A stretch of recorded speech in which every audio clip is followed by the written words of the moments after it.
Welcome to Wired 4 Wonders Tales. Tonight's tale is called The Enduring Legend of the Bell Witch Haunting. Let's descend into the dark. Welcome to Adams, Tennessee. Today, it's a quaint little town, known for its southern hospitality. But step off the fertile plains and away from the bluegrass music, and you'll find that this peaceful setting is famous for something infinitely more sinister.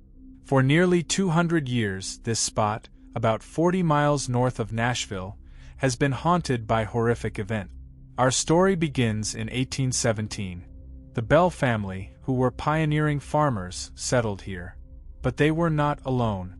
According to legend, they began to experience a frightening phenomenon they called simply the spirit. The neighbors, however, had a different name for it, the witch. Some even called it a demon. This entity was asked once, "Who are you and where did you come from?" The reply was chillingly arrogant. "I am a spirit and I have been disturbed. I've been around for millions of years." But why was this ancient entity focused on the bells? When questioned about why it was tormenting John Bell, the spirit offered a simple, terrifying justification. He just needs killing. The torment was relentless, and John Bell and his youngest daughter, Betsy, were the primary targets. John Bell, already plagued by health problems he blamed on the spirit, suffered constant humiliation and abuse. Imagine his shoes, literally flying off his feet, having to be retrieved later. Worse, he would suffer mysterious, debilitating attacks. At times, John could not speak. It was as if he had a stick wedged crossways in his mouth. But the suffering of Betsy Bell was arguably the most terrifying. She seemed to be targeted more than the other children. In the dead of night, she would scream. Her family and visitors who came to investigate these stories would witness firsthand the physical abuse. Betsy was repeatedly slapped, pinched, and had her covers violently stripped away. Perhaps most disturbing of all, the spirit would maliciously tie and notch her hair around the bedpost as she slept.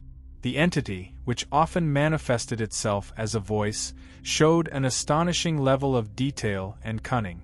It even had a name for itself, Kate.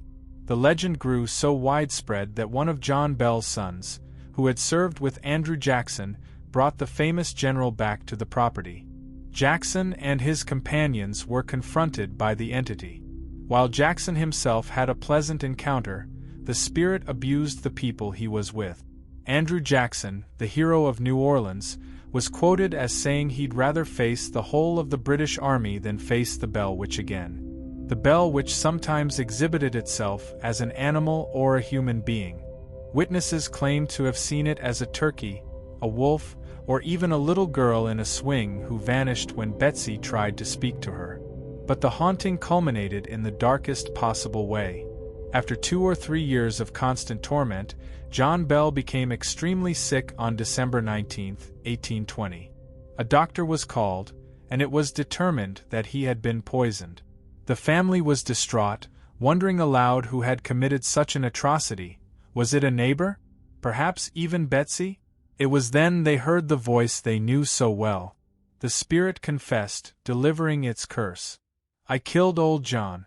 I fixed his medicine last night, gave him a big dose of it, and he'll never get up out of that bed." John Bell died. His death is the only known case in United States history attributed directly to a spirit.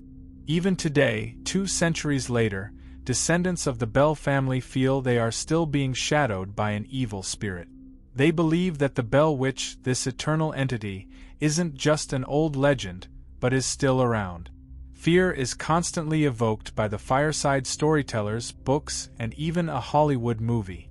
And those who seek her out, traveling from thousands of miles away, even fly from overseas, do so because the story persists.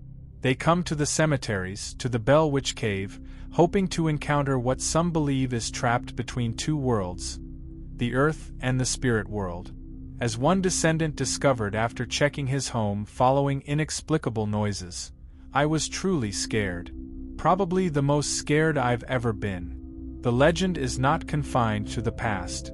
It continues on through the years. And as long as people continue to visit Adams, Tennessee, the Bell Witch legend lives on.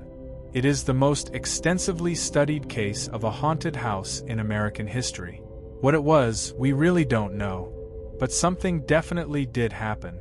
And whatever it was powerful enough to kill. It waits still in the dark corners of Adams.